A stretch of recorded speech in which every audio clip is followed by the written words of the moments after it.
Hi, I'm Rob, this is Gems of War. In this video I'm going to give you my opinion on what is good and bad in the Soulforge, what's worth crafting and what's worth running away from faster than Roadrunner catapulted downhill while on speed. And that's pretty fast. First things first, let's do the weekly shopping visit. Have a look at this weekly glory troop. This one's the Mech Weaver. Let's see what this does. Give you my first impression score out of 10. 11 mana required, red and green. Choose a gem, create 3 bomb gems, then destroy the gems row and column. Okay. Traits are inflict web when doing skull damage, poison enemies when doing skull damage, and reduce damage from skulls by 25%. Okay, inflict web when doing skull damage is okay. Poison does not have that much value unless in a specific team.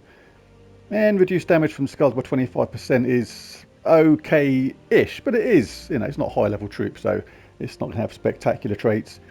But the spell is sort of interesting. Another one that creates bomb gems. This was kind of expected. Limpet Bot came out a few weeks ago, and most people thought it was rubbish. But when it was paired with the Shock Hammer, as I showed in a particular video, then suddenly Limpet Bot got a lot better. And I did say in that Shock Hammer and Limpet Bot video that if another troop came out, that could enhance those weapons and these kind of troops even more, and I think this one is going to do just that. The fact that it creates 3 bomb gems, then you destroy the gems row and column, means it's going to be really easy to target the exact bomb gem you want to explode. That should generate a lot of mana. But on the downside to this, 11 mana cost, just for that spell. Jury's out on this one. I'm going to say it's not rubbish, but my first impression is this could be semi-decent, and I'm going to give it 6 out of 10 on my first impression. Because Limpet Bot was initially terrible at first, but that got a lot better with Shock Hammer. So I'm going to, 6 out of 10 for that. What you should always do with these, if you have the glory as well, is take it all the way up to mythic level if you can. The reason for this is because basically you'll get another troop on level 20 once you've leveled this up to level 20, and that's going to aid the power levels of your kingdoms. Whilst you're in this area, and if you still have excess glory, Spoils of War is a pretty cool thing to grab. You're allowed to get 10 of these per week. You get extra event keys, gold, souls, and treasure maps. And after all, glory, if you've done them things, is generally sitting there not doing very much. Alright, onto the Soulforge itself. Let's take a look at the weapons first. Right, all these ones at the bottom have been covered in different videos. I did finally get round to doing these Cursebreaker ones, so that's actually finally been done now. So no need to go over those ones, and all these ones that are here all the time. Doomed Ram is not here all the time. Okay, not the best doomed weapons, but not the worst either. This one deals heavy splash damage to an enemy, +4 per tempering level, stuns all purple enemies and cleanses all purple allies, then explodes 4 gems, and if the enemy has a doom, explodes 3 more. The thing is with these kind of weapons is they are extremely situational. The fact that you stun all purple enemies means you have to have a decent amount of purple enemies on the other side to make this worth using, and you have to have an all purple team as well to make use 100% of that cleanse to make it, get the most out of it. So very situational. The damage is just okay, and these doomed weapons are nowhere near as good as the ones which convert a certain gem colour to a doom skull, for example. They are far better than the star one. So these are in the mid-range bracket of doomed weapons as far as I'm concerned. All these are here all the time and gone over on other videos. Now these ones are all new. Oh wow, quite a few. Right, first of all, the Nightfall Blade deals a damage to the last enemy, and if they are poisoned, inflicts 4 stacks of bleed. So kind of a low level weapon. Mostly completionist, isn't going to do that much damage, but the handy thing is about this kind of weapon is they can be quite useful in some situations. The fact that it does damage to the last enemy, sometimes the last enemy is the one which you really want to hit, and they are often stealthy because they know that. And this is a good way to actually target them, so it does have its uses, this one. Arachnaean Bloom deals damage to an enemy boosted by Zulukari allies, Then creates a mix of 6 green and purple gems for each Zulukari ally. So this uses brown and yellow, but creates green and purple. So you need to make sure at least 2 of your team after the hero use green and purple to make this viable in any way, shape or form. So they're okay if you meet those requirements, but otherwise it's just a completionist weapon really. But again, if you do have those requirements, it can be a very good mana generator. Choker of Zulukari. Spidery sort of necklace thing. Remove all purple gems with absolutely no effect. Well, I say no effect for you, but it's quite handy as a counter to a team that heavily relies on purple, so that can be useful in that way. Then deal a damage to an enemy, boosted by gems removed. If the enemy is from Zulukari, deal double damage. So you need to be fighting a Zulukari team to make this useful. Only uses 9 mana to get it going, but again, mostly a completionist. Book of Brambles. Deals damage to an enemy boosted by elf allies. Then creates a mix of 6 green and purple gems for each elf ally.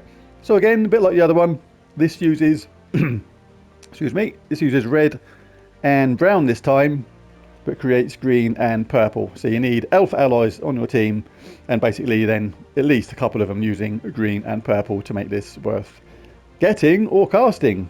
So if you think you're going to meet those requirements in the future, it may be worth picking up, because they are fairly good in mana generators, but far from perfect. Doomed Potions. Give life to all allies, +2 per tempering level, and then give 5 mana to all other allies, so not including the hero. If the enemy has a doom, give 4 more mana, and give 2 magic to all allies for each green enemy. So a lot going on with this. To get the most out of it, you need green enemies to give them more magic. The enemy needs to have a doom to give them more mana. So quite situational, and again, these ones aren't the kind of weapons I like that much.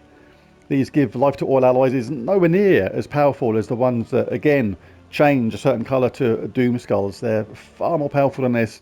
And you put this weapon up against one of those ones that changes a gem to a doom skull, and yeah, the one that changes the gems to doom skulls will absolutely wipe the floor with something like this, even though it uses the same amount of diamonds to get it crafted. All right, Dark Shot. Deals a damage to an enemy, then create 5 purple gems boosted by webbed enemies. ×3 ratio, that's actually pretty good. 14 mana to get charged using red and green. In fact, it uses green is quite good, so it means this could be paired with Arachnaean Weaver, which is pretty good. Arachnaean Weaver will web all enemies when it casts, and that is going to create an absolute load of purple. So I'm actually quite intrigued by this weapon, actually. I may get this one later on. This is a very good weapon to me right now, when it's paired with something like an Arachnaean Weaver. That is going to create an absolute load of purple when cast in the correct order. So yeah, I like the sound of that one. Dark Staff. Deals a damage to an enemy, and then deal a double damage if there's a Dark Storm. Then creates a Dark Storm. So to get a guaranteed Dark Storm, you have to actually cast this twice, because obviously you create a Dark Storm as part of the spell. Other than that, you have to have created a Dark Storm already, or have somebody on your side that creates a Dark Storm. So yeah, a low level completionist weapon more than anything there. And that is it on the weapons. On to the troops. All these ones are here on a regular basis, so they are covered in other Soulforge videos. So let's take a look at the standard mythics that are here now. Fairy Godmother. I don't know. It's okay. I like it, but I hate it at the same time. It is good. The traits are okay, but I'm never a fan of these ones that have multiple choices of what might happen. Normally, when you're creating a team, you base it on absolutes, on things you absolutely know are going to happen, because that's what you plan it on. That's what you're relying on. This does have an extra turn. Obviously, it's a goblin thing, but it can do one of 3 things. It creates 2 or 3 wish gems, or deal damage to all enemies boosted by those wish gems that are on the board right now, or give life to all allies boosted by wish gems. So yeah, it's okay if you don't mind taking a gamble on what might happen, but I do prefer troops which basically I know what's going to happen rather than what might happen. Scroll Reborn is here all the time. Dao. Now he's the opposite of Shabanu Vespera, but somehow nowhere near as useful. Shabana is absolutely a fantastic troop, one of my favourites in the game. But Dao is kind of the opposite. He read Shabanu Vespera gives skills to the team and destroys gems based on your mana colours. This does the opposite. This eliminates skills from an enemy, then destroys gems of one of their mana colours. So it's not as controllable as Shabanu in the opposite kind of the troop. And that's the reason why Dao I don't think gets used anywhere near as much. In fact, I hardly have ever seen this in any teams ever, even though his high mana cost of 26 suggests that he should be. I may look at that later, see if it's feasible, because the thing is, will that destroy 8 gems of one of their mana colour? Is, say for example, they use all 6 colours, and then you cast it on somebody. It will destroy 8 gems of one of the mana colours on the troop you've just cast it on, but then when it repeats it 2 more times for random enemies, it can try and create different colours. So the chances of getting a 4 match from that are really, really low. The great thing about Shabanu Vespera is, who is the opposite of this troop, is if you deliberately create a team with just a few different mana colours, and mostly just say purple for example, then the chances are you're going to get like a massive amount of that colour only on the screen at one time, where Dao here, because it's the opposite and it's whatever the team does, then it is far more harder to control that. So not as good as Shabanu Vespera in any way, shape or form for me, so don't like him very much unfortunately. What's Baphomet doing in here? He's mixed in with the Mythics, and that's a legendary. Come to him in a minute.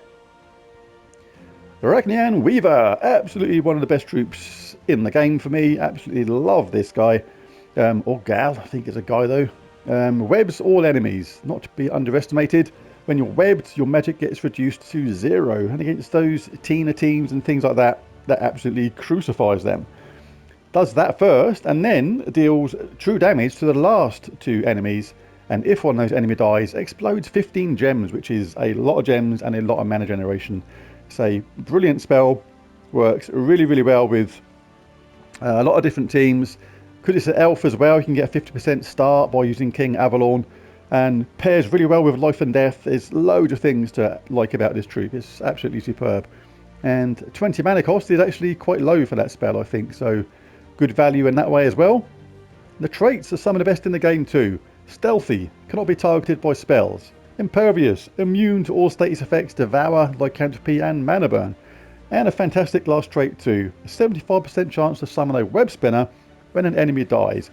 So that is a fantastic troop. Absolutely love Arachnaean Weaver. Ishbala is a legendary, and we can see these are all a bit jumbled up today. We've got another mythic mixed in with the legendaries. Yasmin's Chosen, sort of a mid-level mythic to me, sort of between mid and good, if you know what I mean. Not great, not outstanding, but she's not bad either.